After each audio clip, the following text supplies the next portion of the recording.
नहीं कुछ कुछ मैं मना कर रही हूँ, कुछ कुछ नहीं। ये क्या हो रहा है? और दीप्ति, ये कौन है? अब ऋतिक, मैंने बताया था ना तुम्हें, ये मेरा बचपन का दोस्त है।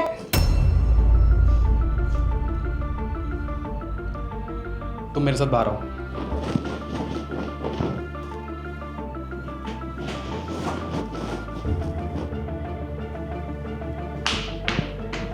क्या चल रहा है? अगर तुम्हारा दोस्त है तो तुम्हें दोस्ती की लिमिट पता होनी चाहिए। अगर तुम्हारा दोस्त है तो तुम यहाँ बिठा के बात करो। उसके साथ बेडरूम में क्या कर रही थी? ऋतिक, तुम ये कैसी बात कर रहे हो? और तुम्हें बताया था ना वो मेरा बचपन का दोस्त है और बेडरूम में बैठा है, तो क्या प्रॉब्लम है? एक तो ना मुझे टिपिकल वाइफ मत समझो कि तुम मेरे साथ ऐसे ट्रीट करोगे, और मेरी भी कुछ पर्सनल लाइफ है या नहीं? दोस्त हो सकते हैं, नहीं हो सकते हैं? तुम्हें समझ आ रहा है तुम क्या बोल रहे हो? तुम अपने दोस्त को हमारे बेडरूम में ले जाके बैठी हो। तुम्हें समझ आ रहा है कुछ?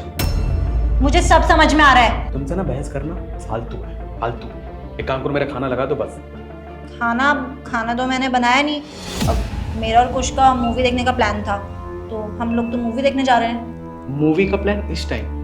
तो बताया रात के 10 बज रहे हैं और तुम बिना बताया, तुम मेरे से बिना पूछे तुमने प्लान भी बना लिया।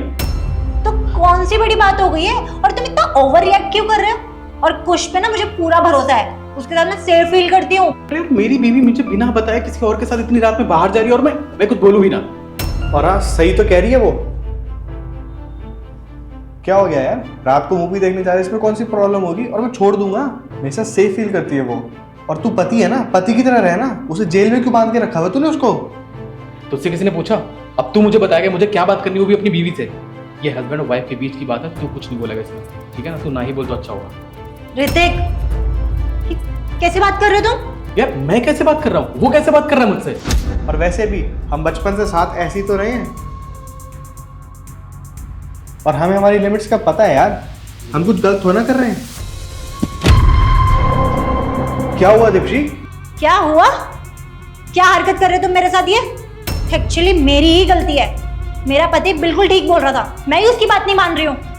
तुम्हारी इंटेंशन ना साफ पता चल रही है मुझे, क्या करना चाहते हो तुम। और मुझे ही ना तुम पर भरोसा नहीं करना चाहिए था बिल्कुल भी। तुम दोस्ती के लायक हो ही नहीं। पर दीप्ति, हम तो बचपन से दोस्त है यार, और हम तो बचपन में भी ऐसे ही करते थे ना।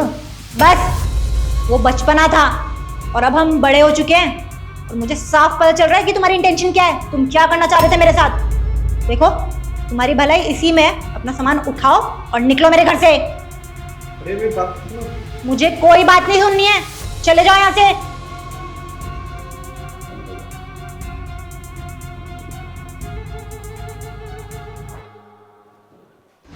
Hrithik, I am really sorry. मुझे सच में नहीं पता था कि वो इस तरह की हरकत करेगा। हर बचपन का दोस्त था वो मेरे, उसने कभी ये सब हरकतें नहीं करी। पता नहीं आज क्या हो गया था उसे। मैं तुम्हें वही समझाने की कोशिश कर रहा था, और मुझे तुम पे पूरा भरोसा है, पर किसी और पे नहीं। ये जो बेस्ट फ्रेंड होते हैं ना, ये सिर्फ बनने को फ्रेंड है, लेकिन ये होते नहीं है। और किसी पे तुम्हें भरोसा करना ही नहीं चाहिए। मैं तुम्हें आज तक नहीं बताया, लेकिन एक बात बता दूं, अगर किसी पे भरोसा करना है ना, अगर पति के अलावा किसी और पे भरोसा करना है, तो सिर्फ 3 लोगों पे। एक तुम्हारा बाप, तुम्हारा भाई और तुम्हारा बेटा।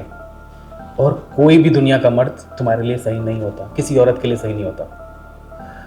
तुम्हें नहीं पता उनकी इंटेंशन का, तुम्हें लगेगा तुम्हारे दोस्त है, लेकिन उनके इंटेंशन कुछ और ही होते हैं। हाँ, तुम बिल्कुल ठीक बोल रहे हो। मैं दोबारा ये गलती कभी नहीं करूँगी। I am sorry. ओके, अब जब तुम्हें समझ आ गया है तो बाकी चलते हैं, खाना खाते हैं। खाना तुमने तो बनाया नहीं, तो बाहर ही चलते हैं। चलो।